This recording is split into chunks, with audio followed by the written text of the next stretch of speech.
ପବିତ୍ର ଦିନ ଆଉ ଆଜି ପୁସ୍ତକ ତାର 2 ପର୍ବର 3 ପଦ ଯଦି ଆମେ ଦେଖୁ ସେ ସ୍ଥାନରେ ଲେଖା ଅଛି ଆଦି ପୁସ୍ତକ 2 ପର୍ବର 3 ପଦରେ ପୁଣି ପରମେଶ୍ୱର ସପ୍ତମ ଦିନକୁ ଆଶୀର୍ବାଦ କରି ପବିତ୍ର କଲେ। ହାଲେଲୁୟା। এই ଦିନକୁ ପୁଣି ପ୍ରଭୁ ପ୍ରଥମ ବିଷୟ ହେଉଛି ଆଶୀର୍ବାଦ କଲେ ଆଉ ଦ୍ୱିତୀୟ ବିଷୟ ପବିତ୍ର କଲେ। ଆଶୀର୍ବାଦ ପୁଣି ପବିତ୍ର।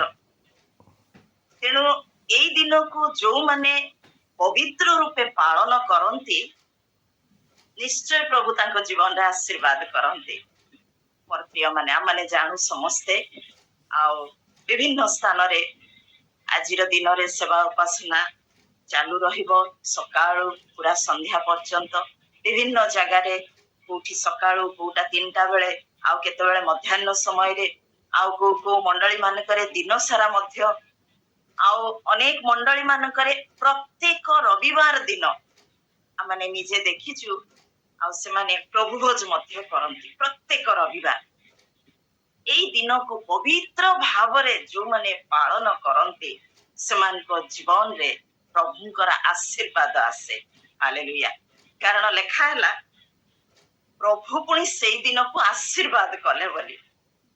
ଆଉ ଏ ବିଷୟକୁ ମୁଁ ମଧ୍ୟ ବିଶ୍ୱାସ କରେ ମୋ ଜୀବନରେ ମଧ୍ୟ ଏଇ ବିଶ୍ରାମ ଦିନ ଗୋଟେ ସମୟ ଥିଲା ଆଉ ଥରେ ଆମେ ଉପାସନା ନ କରି ଆମେ ବାହାରି ପଡିଲୁ। ହୁଏତ ବାହାରିବା ପୂର୍ବରୁ ଘରେ ଆମମାନଙ୍କୁ ଉପାସନା କରିବାର ଥିଲା। ଟ୍ରେନ ଜର୍ଣ୍ଣି ପାଇଁ ବାହାରିଲୁ। ଅନେକ ସମୟରେ ଟ୍ରେନ ଟିକେଟ ମଧ୍ୟ ସେଇ ଉପାସନା ଦିନ ରହିଥାଏ। କିନ୍ତୁ ଆଉ ମୋର ମନେ ଅଛି ବହୁତ ବଡ କ୍ଷତିରେ ଆମେ ପଡିଥିଲୁ ମୋର ପ୍ରିୟ ମାନେ। ଆଉ ପ୍ରଭୁ ଅନେକ ଦିନ ପରେ ସେ ସବୁ କ୍ଷତିକୁ ପୂର୍ଣ୍ଣ କଲେ। ଆଉ ସେଇ ଦିନ ଠାରୁ ଦୀର୍ଘ ବର୍ଷ ହେଇଯାଉଛି ମୋ ଭିତରେ ମଧ୍ୟ ଗୋଟେ ଭୟଟା ଆସେ। ଏଇ ଦିନ ଗୋଟେ ସ୍ୱତନ୍ତ୍ର ଦିନ ଆଉ ପ୍ରଭୁ ଆମ ପ୍ରତ୍ୟେକଙ୍କୁ ଆଶୀର୍ବାଦ କରନ୍ତୁ। ଏଇ ପବିତ୍ର ଦିନକୁ ପବିତ୍ର ରୂପେ ପାଳନ କରିବା ପାଇଁ ଆମ ପ୍ରତ୍ୟେକଙ୍କ ଜୀବନରେ ତାଙ୍କର ଭୟ ସେ ପ୍ରଦାନ କରନ୍ତୁ। ଆସନ୍ତୁ ଆଜି ଅଳ୍ପ ସମୟର ଧ୍ୟାନ ନିମନ୍ତେ ଆମେ ଗୋଟିଏ ଅଂଶ ଦେଖିବା ଅତି ସୁପରିଚିତ ଅଂଶ ଫିଲିପିୟ ତାର 2 ପର୍ବର 5ରୁ ଆଉ 8 ପଦ ପର୍ଯ୍ୟନ୍ତ। ଫିଲିପିୟ 2 ପର୍ବର 5 ପଦରୁ 8 ପଦ ପର୍ଯ୍ୟନ୍ତ ପ୍ରଭୁଙ୍କ ବାକ୍ୟରେ ଏହିପରି ଲେଖାଯାଏ ଖ୍ରୀଷ୍ଟ ଯୀଶୁଙ୍କର ଯେପରି ମନ ଥିଲା ତୁମ୍ଭମାନଙ୍କର ସେହିପରି ମନ ହେଉ। ସେ ଈଶ୍ୱର ରୂପୀ ହେଲେ ହେଁ ଈଶ୍ୱରଙ୍କ ସହିତ ସମାନ ହୋଇ ରହିବା ନିଜ ନିମନ୍ତେ ଧରି ରଖିବାର ବିଷୟ ମନେ କଲେ ନାହିଁ। କିନ୍ତୁ ମନୁଷ୍ୟ ସଦୃଶ୍ୟ ହୋଇ ଦାସ ରୂପ ଧାରଣ କରି ଆପଣାକୁ ଶୂନ୍ୟ କଲେ। ପୁଣି ମନୁଷ୍ୟ ଭାବରେ ଦେଖାଯାଇ ମୃତ୍ୟୁ ପର୍ଯ୍ୟନ୍ତ କୃଷ୍ୟ ମୃତ୍ୟୁ ପର୍ଯ୍ୟନ୍ତ ଆଜ୍ଞାବହ ହୋଇ ଆପଣାକୁ ଅବନତ କଲେ। ଏହି କାରଣରୁ ଈଶ୍ୱର ତାହାଙ୍କୁ ଅତିଶୟ ଉନ୍ନତ କରିଅଛନ୍ତି। ପୁଣି ସମସ୍ତ ନାମ ଅପେକ୍ଷା ସର୍ବୋତ୍କୃଷ୍ଟ ନାମ ତାହାଙ୍କୁ ପ୍ରଦାନ କରିଅଛନ୍ତି। ପଠିତ ଶାସ୍ତ୍ରାଂଶ ପୁଣି ଶ୍ରବଣରେ ପ୍ରଭୁ ଆଶୀର୍ବାଦ କରନ୍ତୁ। ଆଉ ପ୍ରଭୁଙ୍କ ଅନୁଗ୍ରହରୁ ଆଉ କୟା ଟିମ୍ ବହୁତ ସୁନ୍ଦର ଭାବରେ ପ୍ରଭୁଙ୍କର ଆରାଧନା କରିଛନ୍ତି। ପ୍ରଭୁ ଆଶୀର୍ବାଦ କରନ୍ତୁ ତାଙ୍କୁ। ଆଉ ଯେଉଁ ଭଉଣୀ ବି ଗୀତ ଗାଇଲେ ଆଉ ସେ ଗୀତ ମୋ ସ୍ୱାମୀଙ୍କର ଅତି ଫେଭରେଟ ଗୀତ। ସେ ଗୀତ ସେ ସବୁବେଳେ ଗାଆନ୍ତି। ପୁରୁଣା ଗୀତ କିନ୍ତୁ ଅତି ଅର୍ଥପୂର୍ଣ୍ଣ ଗୀତ ଆଉ ତାଙ୍କର ଅତି ପସନ୍ଦର ଗୀତ। ପୁଣି ଆଜି ଯେଉଁ ଶାସ୍ତ୍ରାଂଶ ଆଉ ଆପଣ ମାନେ ପଢିଲେ ଫିଲିପିୟ 1 ପର୍ବର ଆଉ ମୁଁ ସେଟା ଚିନ୍ତା କରୁଥିଲି ପ୍ରଭୁଙ୍କର କେମିତି ଯୋଜନା ମୋର ଶାସ୍ତ୍ରାଂଶ ମଧ୍ୟ ସେଇ ଫିଲିପିୟ 2 ପର୍ବରୁ ଆଉ ମୁଁ ନେଇଛି। ସେ ଯାହା ହଉ ପ୍ରଭୁ ଆମମାନଙ୍କୁ ସବୁବେଳେ କଥା କହିବା ପାଇଁ ଚାହାନ୍ତି। ଆଉ ମୁଁ କୌଣସି ମୋର ଜ୍ଞାନ ନାହିଁ। ପ୍ରଭୁ କଥା କୁହନ୍ତୁ। ବାକ୍ୟ ମାନେ ସମସ୍ତେ ଜାଣିଛୁ ଆଉ ଆଜିର ସମୟରେ ମୁଁ ଯେମିତି ଭାବରେ କହେ ସମସ୍ତେ ବାକ୍ୟରେ ପୋଖର। ମୁଁ ଗୋଟେ ଅଯୋଗ୍ୟ ଦୁର୍ବଳ କୌଣସି ନୂଆ ବିଷୟ କହିବି ନାହିଁ। ଆଉ ଏ ସ୍ଥାନରେ ଆମେ ଦେଖୁଛୁ ଯେ 5 ପଦରେ ଖ୍ରୀଷ୍ଟ ଯୀଶୁଙ୍କର ଯେପରି ମନ ଥିଲା ତୁମ୍ଭମାନଙ୍କର ସେହିପରି ମନ ହେଉ। ଆମେ ଯଦି ଦେଖୁ ଫିଲିପିୟ ମଣ୍ଡଳୀ ବିଷୟରେ ଟିକେ ଆମେ ଚିନ୍ତା କରିବା। ଆଉ ଆଲେକ୍ସାଣ୍ଡରଙ୍କ ବାପାଙ୍କ ନାମ ଅନୁସାରେ ଆଉ ଏଇ ସହରର ନାମ ଆଉ ଫିଲିପ ରଖାଯାଇଥିଲା। ଫିଲିପାଇନ୍ସ ଆମେ ଜାଣୁ ସମସ୍ତେ। ଆଉ ସେତେବେଳେ ପ୍ରଥମ ଥର ପାଇଁ ଆଉ ପ୍ରେରିତ ପାଉଲ ଏଇ ସ୍ଥାନରେ ମଣ୍ଡଳୀ ଗୋଟେ ସ୍ଥାପନ କରିଥିଲେ। ଏଇ ଜାଗା ଗୋଟେ ଆଉ ବହୁତ ବଡ ବାଣିଜ୍ୟ ଜାଗା ଥିଲା।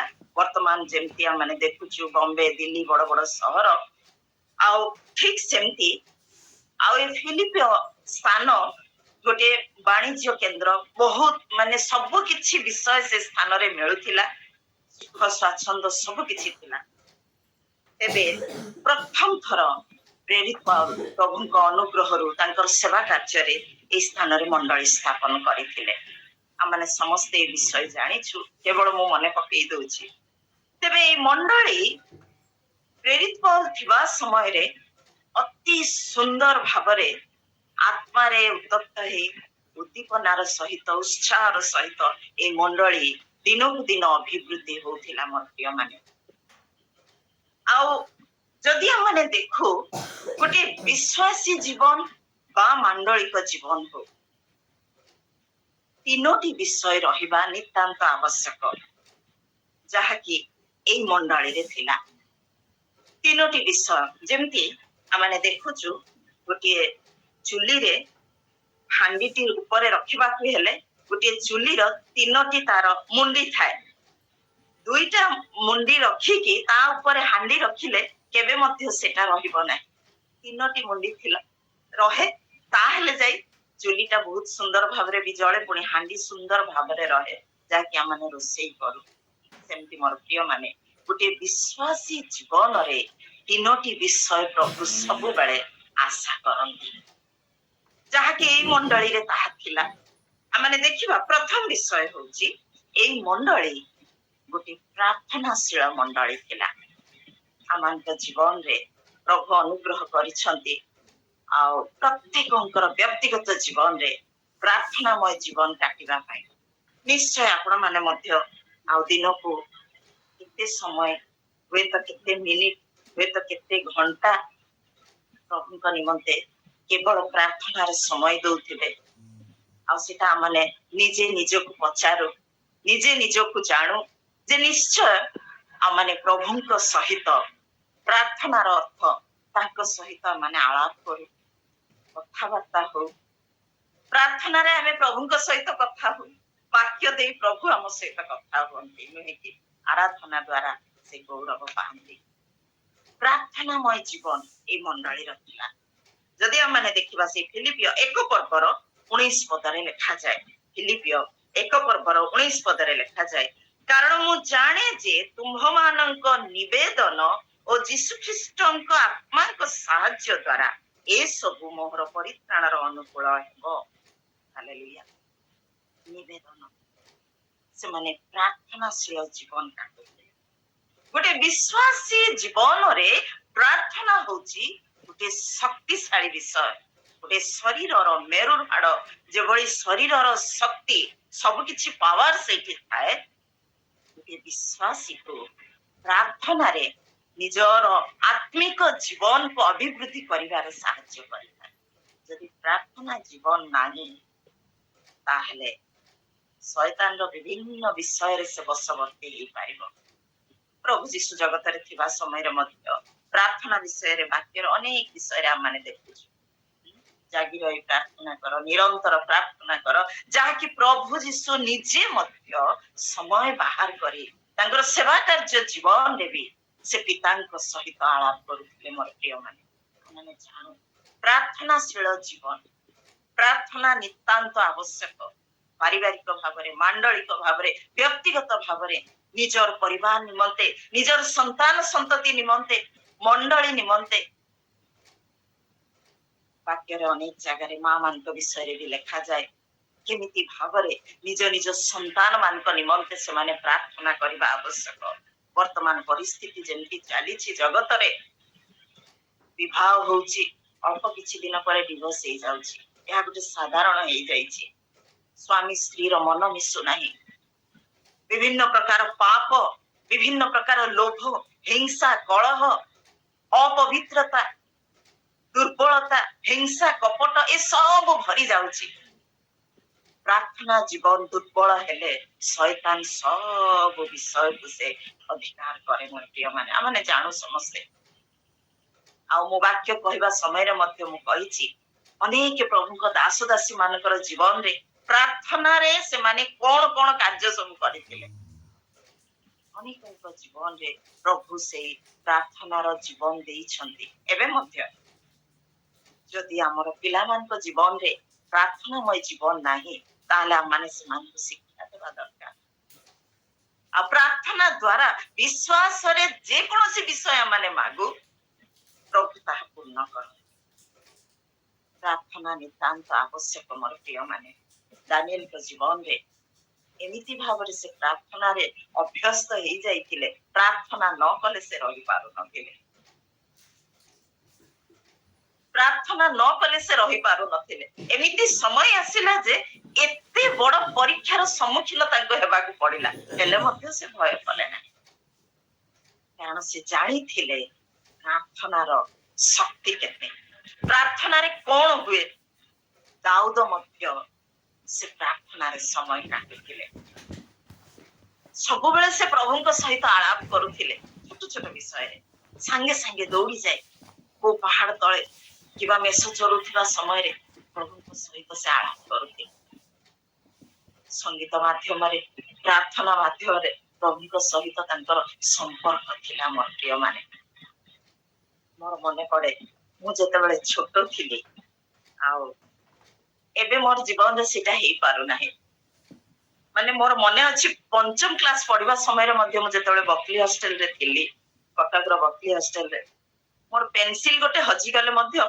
मु गुणगुणे ही कि कांदु थिबी आ मु कहूथिबी जीसु आपा कोठी मोर पेंसिल अछि तमे देखेई दियो माने सते एंती प्रभु मो पाखे पाखे अछंती मु टिके टिके कथा रे मु केवल प्रार्थना करबा केमती कि जाने मो मन रे प्रभु सेमती गोटे आ दया करूथिले मो मां मते सेमती सिखै थिले जहा तोर दरकार जहा तोर समस्या टिके टिके विषय रे तू प्रार्थना करे आ मु सेमती करूथिली मोर प्रिय माने एबे मु सेमती हेई पारने काई ना एबे बड़ हेई गलेनी एबे बुढ़ियाड़ को गति करलेनी हैं आउ सब विषय जानी गलेनी बहुत ज्ञानी हे जाउची निजको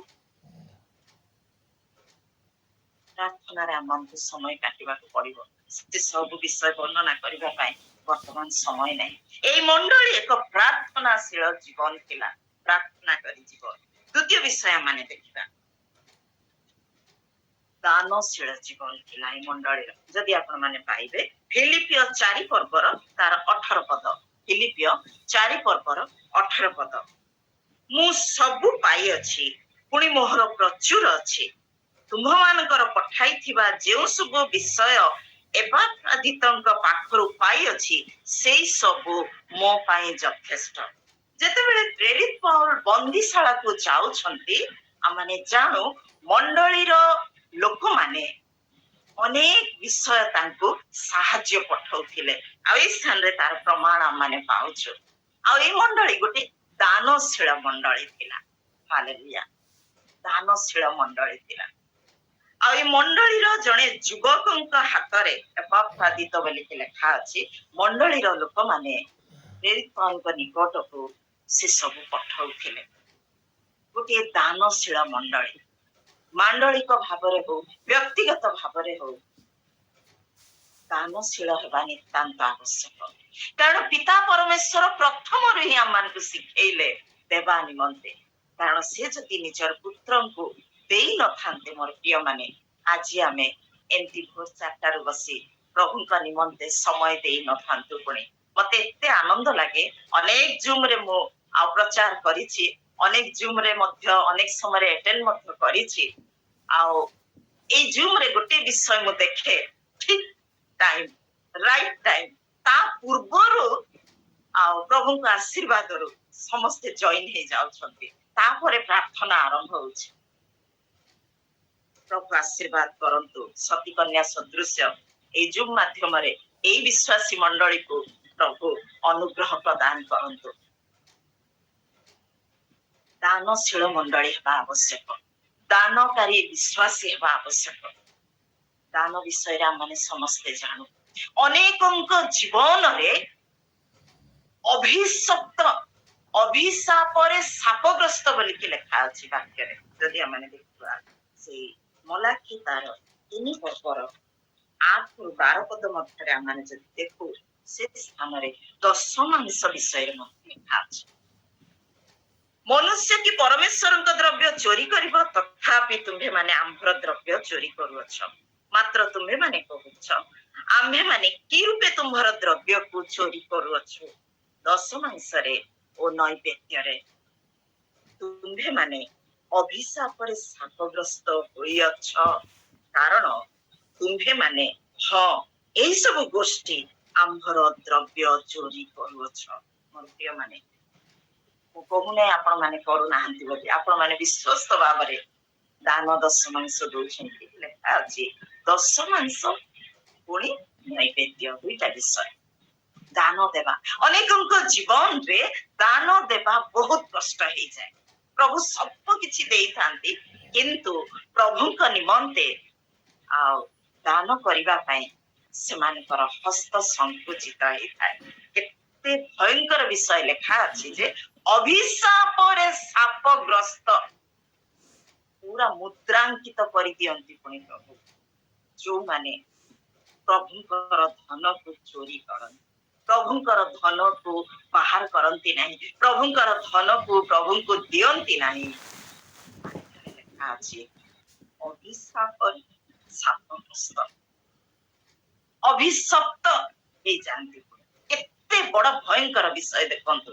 ପ୍ରଭୁଙ୍କ ନିମନ୍ତେ ପ୍ରଭୁଙ୍କର ଅର୍ଥକୁ ଯିଏ ନ କାଢେ ସେ ପୁଣି ଅଭିଶପ୍ତ ହେଇଯାଏ। ମୋର ପ୍ରିୟ ମାନେ ଜାଣୁ ସେ ସ୍ଥାନରେ ଆଉ କଣ କଣ ଲେଖା ଅଛି। ଆମ୍ଭର ଗୃହରେ ଯେମନ୍ତ ଖାଦ୍ୟ ରହିବ, ଏଥିପାଇଁ ତୁମମାନେ ଆମ୍ଭର ଭଣ୍ଡାରକୁ ସମ୍ପୂର୍ଣ୍ଣ ଦଶମାଂଶ ଆଣ। ଆଉ ଆମ୍ଭେ ଆକାଶସ୍ଥ ଦ୍ୱାର ସବୁ ମୁକ୍ତ କରି ରଖିବା ପାଇଁ ସ୍ଥାନ ନିଅଣ୍ଟ ହେବା ପର୍ଯ୍ୟନ୍ତ ତୁମ୍ଭମାନଙ୍କ ଉପରେ ଆଶୀର୍ବାଦ ରୂପ ବୃଷ୍ଟି ବର୍ଷାଇବା କି ନାହିଁ, ଏତଦ୍ ବିଷୟରେ ଆମ୍ଭର ପରୀକ୍ଷା ନିଅ। ଆମମାନେ ଛାର ମନୁଷ୍ୟ, ତଥାପି ପ୍ରଭୁ ଆମମାନଙ୍କୁ ଅଧିକାର ଦେଇଛନ୍ତି, କହୁଛନ୍ତି ଟିକେ ପରୀକ୍ଷା କରି ଦେଖେ। ଯାହା ପ୍ରଭୁଙ୍କର ତାହା ପ୍ରଭୁଙ୍କୁ ଦିଅ, ଯାହା କାଇସରଙ୍କର ତାହା କାଇସରଙ୍କୁ ଦିଅ ବୋଲିକି ଲେଖା ହେଇଛି।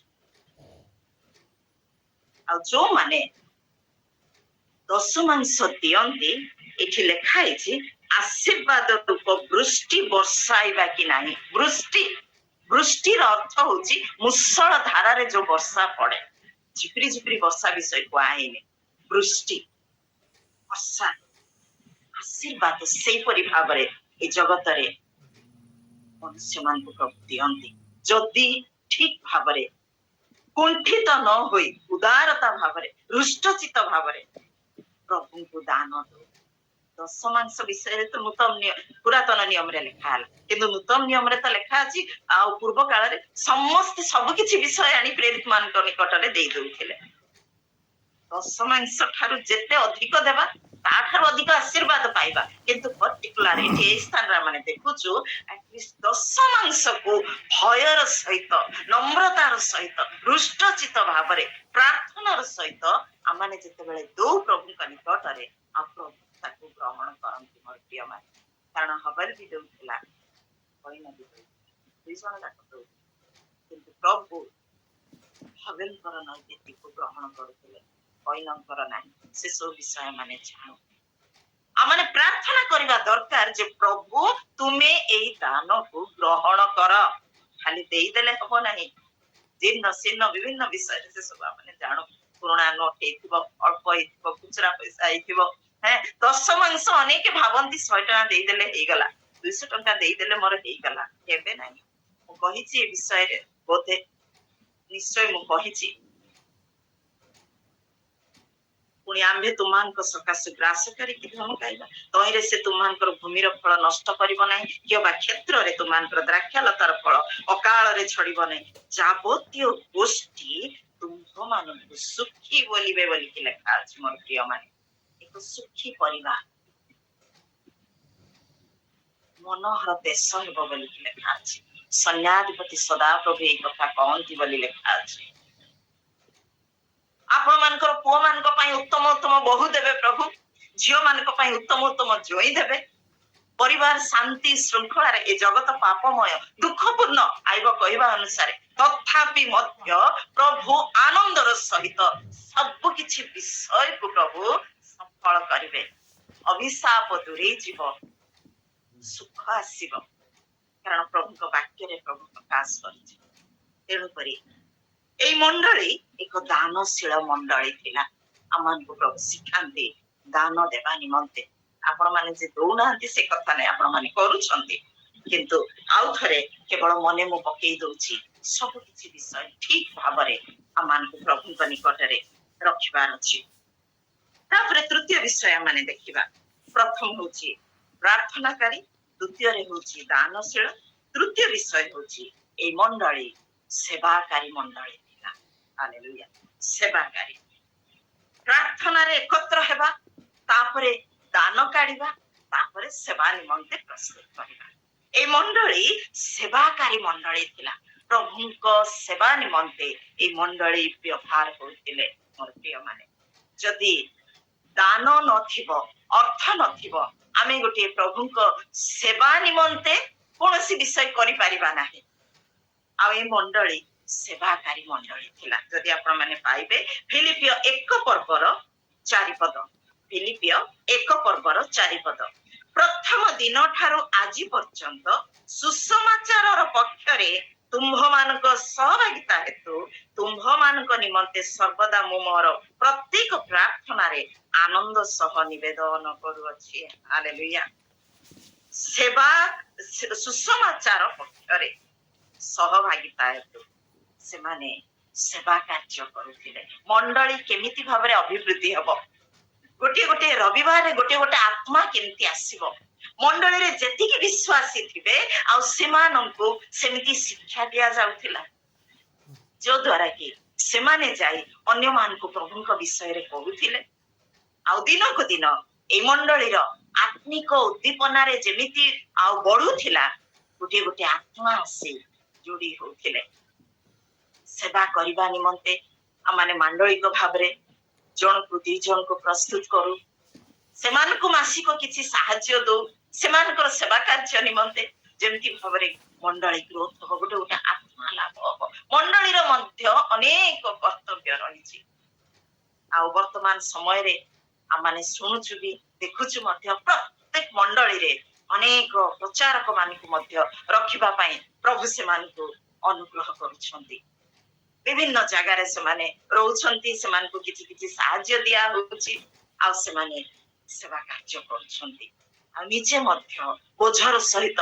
ପ୍ରାର୍ଥନାରେ ଲାଗୁଛନ୍ତି ପ୍ରଭୁ ମଣ୍ଡଳୀର ଅଭିବୃଦ୍ଧି ପାଇଁ ତୁମେ ଆଶୀର୍ବାଦ କର ଗୋଟିଏ ଗୋଟିଏ ଆତ୍ମାଙ୍କୁ ମଣ୍ଡଳୀକୁ ତୁମେ ନେଇ ଆସ ଯେଉଁ ମଣ୍ଡଳୀରେ ଉଦ୍ଦୀପନା ଯେଉଁ ମଣ୍ଡଳୀରେ ଆତ୍ମିକ କାର୍ଯ୍ୟ ବିଭିନ୍ନ ବିଷୟ ହଉଛି ଉତ୍ସାହ ଉଦ୍ଦୀପନା ଅଛି ନିଶ୍ଚୟ ଦିନକୁ ଦିନ ସେଇ ମଣ୍ଡଳୀ ଅଭିବୃଦ୍ଧି ହଉଛି ମୋର ପ୍ରିୟମାନେ ଆଉ ଏଇ ଫିଲିପିଓ ମଣ୍ଡଳୀରେ ଏଇ ତିନୋଟି ବିଷୟ ଥିଲା ଯାହାକି ପ୍ରେରିତ ପାଉଲଙ୍କ ଦ୍ୱାରା ପ୍ରଭୁ ସଫଳ କରିଥିଲେ ବିଶ୍ୱାସୀ ମାନଙ୍କୁ ସେ ଏତେ ଭଲ ପାଉଥିଲେ ପ୍ରଭୁଙ୍କର ଆତ୍ମାଙ୍କ ଚାଳନାରେ ସେମାନଙ୍କୁ ସେ ଶିକ୍ଷା ଦଉଥିଲେ ଆଉ ମଣ୍ଡଳୀର ବିଶ୍ୱାସୀ ମାନେ ମଧ୍ୟ ସେମାନଙ୍କର କଥା ଶୁଣୁଥିଲେ ତାଙ୍କ କଥା ଶୁଣି ସେଇ ଅନୁସାରେ ପ୍ରଭୁରେ ସେମାନେ ବଢୁଥିଲେ ମୋର ପ୍ରିୟମାନେ କିନ୍ତୁ ଯେତେବେଳେ ଆଉ ସେ ବନ୍ଦୀକୁ ଚାଲି ଯାଉଛନ୍ତି ଜେଲକୁ ଗଲା ପରେ এই ମଣ୍ଡଳୀ କଣ ହେଇଯାଉଛି ବିଭିନ୍ନ ବାଟ ଅବଲମ୍ବନ କରୁଛି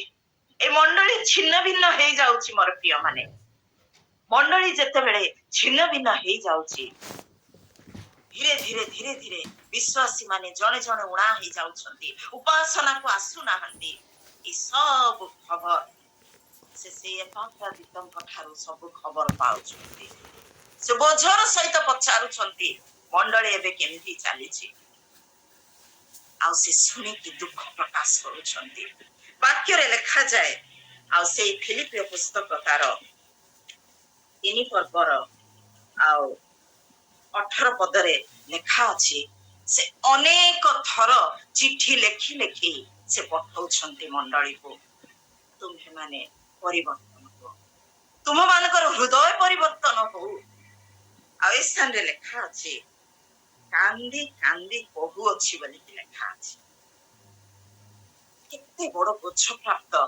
ଜୀବନ ଥିଲା ପ୍ରେରିତ ପାଉଲଙ୍କର।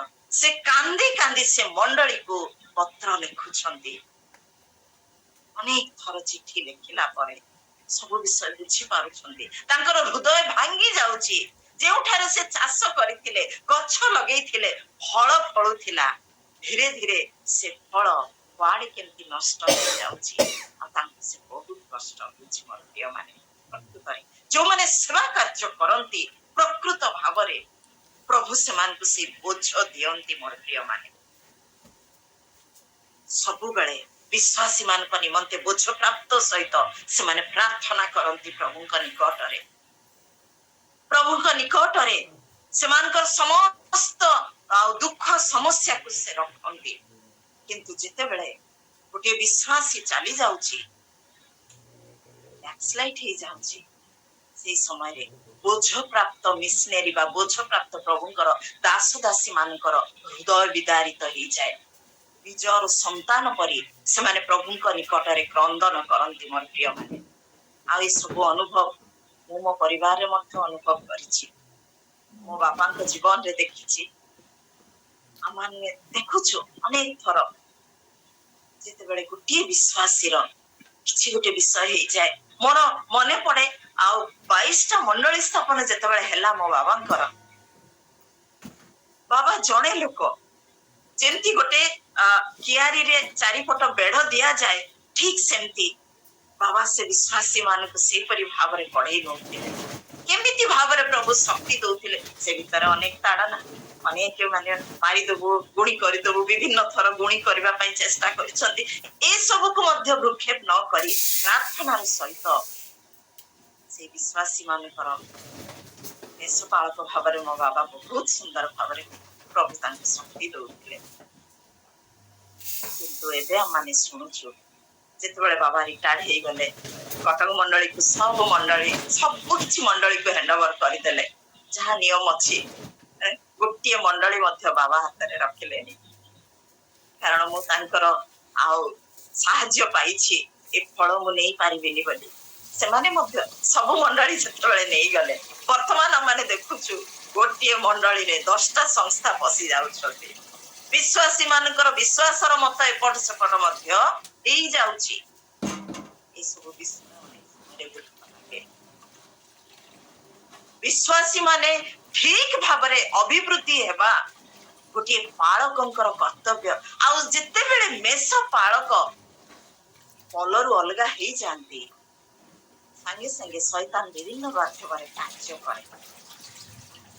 ଅନେକ ସଂସ୍ଥା ଭର୍ତ୍ତି ହେଇଯାଆନ୍ତି। ଆଉ କଣ ବୋଲି କହନ୍ତି, ଏ ସଂସ୍ଥା ଏ ମଣ୍ଡଳୀ ଆମର। ଆଜିକାଲି ମେଷ ଚୋର ସବୁ ବାହାରିଛନ୍ତି। ଯୋଉଠି 5 ଜଣ ଥିବେ, ପ୍ରାର୍ଥନା ହଉଥିବ, କିଏ ହୁଏତ ପରିଶ୍ରମ କରିଥିବ, ଆଉ ଜଣେ ସେ ସ୍ଥାନରେ ବସି କହିବ ଏଟା ମୋର, ଏଟା ମୋର। ଠିକ ଅଛି, ପ୍ରତ୍ୟେକ ସେବା କାର୍ଯ୍ୟ କରନ୍ତୁ, କିନ୍ତୁ ବିଶ୍ୱାସୀର ବିଶ୍ୱାସ ଯେପରି ଭ୍ରଷ୍ଟ ନ ହୁଏ ସେଥିପାଇଁ କେୟାରଫୁଲି ସେମାନଙ୍କର ଯତ୍ନ ନେବା ଆବଶ୍ୟକ। କାରଣ ପ୍ରଭୁ ମେଷ ପାଳକ ମାନଙ୍କ ଠାରୁ ହିଁ ହିସାବ ନେବେ।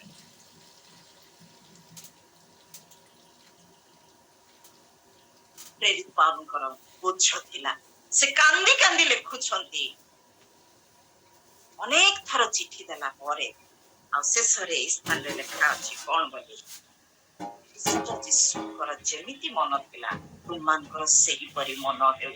ଖ୍ରୀଷ୍ଟ ଯୀଶୁଙ୍କର ଯେମିତି ମନ ଥିଲା, ଆମେ ଜାଣୁ ପ୍ରଭୁଙ୍କର କେମିତି ମନ ଥିଲା। ସେ ଦୟାବାନ ଥିଲେ। ସବୁ କିଛି ବିଷୟ ଆମେ ଯୀଶୁଙ୍କ ବିଷୟ ଜାଣୁ, କିନ୍ତୁ ଏଇ ସ୍ଥାନରେ ଲେଖା ଅଛି, ଯଦି ତଳକୁ ତଳ ଆମେ ଦେଖିଲୁ 6 ପଦରେ, ସେ ଈଶ୍ୱର ରୂପୀ ହେଲେ ଈଶ୍ୱରଙ୍କ ସହିତ ସମାନ ହୋଇ ରହିବା ନିଜ ନିମନ୍ତେ ଧରି ରଖିବାର ବିଷୟ ମନେ କଲେ ନାହିଁ। ଈଶ୍ୱରଙ୍କ ଠାରୁ ସେ ଧୀରେ ଧୀରେ କୋଉ ଲେଭଲକୁ ଆସିଲେ, ମଣିଷ ରୂପକୁ ଆସିଲେ। ଆମେ ଯୋଉ ଲେଭଲରେ ଅଛୁ ବର୍ତ୍ତମାନ, ମଣିଷ, ଆମମାନଙ୍କୁ ପ୍ରଭୁ ସମ୍ମାନ ଦେଇଛନ୍ତି, ଆମମାନଙ୍କୁ ପ୍ରଭୁ ଆଶୀର୍ବାଦ କରିଛନ୍ତି, ଆମମାନଙ୍କୁ ପ୍ରଭୁ କେତେ ଦୟା କରିଛନ୍ତି ମୋର ପ୍ରିୟ ମାନେ।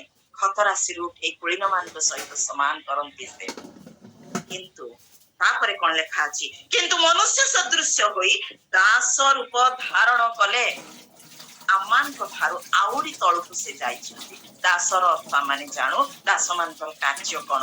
ସେବା କାର୍ଯ୍ୟ କରିବା ବିଷୟ ମୁଁ କହୁନାହିଁ। ଯୋଉମାନେ ଗୃହରେ କାର୍ଯ୍ୟ କରନ୍ତି, ମାଲିକ ଠାରୁ ଟିକେ ତଳ ଦାସ। ପ୍ରଭୁ ଯୀଶୁ ଦାସ ରୂପ ଧାରଣ କଲେ, ମାନେ ଈଶ୍ୱରଙ୍କ ଠାରୁ ସେ ତଳ ଲେବଲକୁ ଆସୁଛନ୍ତି, ମଣିଷ ଲେବଲକୁ, ମଣିଷରୁ ଆହୁରି ଦାସ, ଆଉ ଟିକେ ତଳକୁ ଯାଉଛନ୍ତି। ଆମେ ଆମ ଜାଗାରେ ଅଛୁ, ଆମେ ଆମ ସିଟରେ ବସିଛୁ, ଆମେ ଟିକେ ମଧ୍ୟ ଆମ ସିଟ ଛାଡିବା ପାଇଁ ଇଚ୍ଛା କରିବା ନାହିଁ। ଯୋଉ ଲେବଲରେ ଆମେ ଅଛୁ, ଯୋଉ ସମ୍ମାନ ଆମେ ପାଉଛୁ, ସେ ସମ୍ମାନ ଟିକେ ମଧ୍ୟ ଉଣା ନ ହଉ, ଆମେ ସେୟା ଭାବୁ। କିନ୍ତୁ ପ୍ରଭୁ ଯୀଶୁ ମଣିଷରୁ ଦାସ ରୂପକୁ ଗଲେ। ଦାସ ରୂପରୁ କଣ ଲେଖା ଅଛି? ଆପଣାକୁ ଶୂନ୍ୟ କଲେ। ହାଲେଲୁୟା। ଯଦି ଆମେ ଦେଖୁ, ଦାସରୁ ଆପଣାକୁ ଶୂନ୍ୟ କଲେ, ଆଉ କଣ କଲେ? ଦୋଷୀ ସାବ୍ୟସ୍ତ ହେଲେ।